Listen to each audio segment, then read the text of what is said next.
Lifestyle modification म्हणजे कितें आणि what health education means.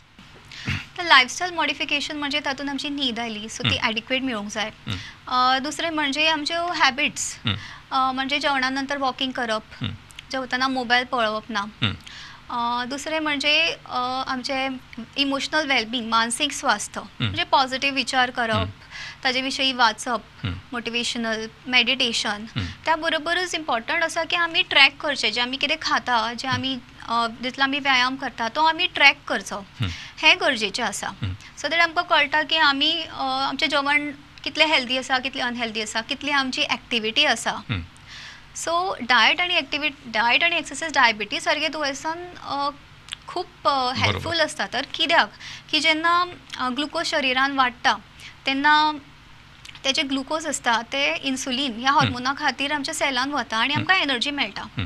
So जेन्ना टायप 1 डायबिटीज आसता तातूंत इन्सुलीन आसच ना, पूण जे टायप 2 डायबिटीज आसता तातूंत इन्सुलीन आसता. पूण सेलान ऑलरेडी ग्लुकोज इतलें आसता की ते इन्सुलीन ग्लुकोज आनी जे ग्लुकोज आसा ते यूज करूंक मेळना आमकां. सो आमची शुगर लेवल वाडटा आनी शुगर लेवल वाडल्या कारणान मागीर परत डायबिटीसाचो त्रास जाता. सो म्हणून डायबिटीसान जें जेवण अशें अन्न खावप जितून ग्लायसेमीक इंडेक्स कमी आसता, म्हणजे जे शुगर स्पायक दिना.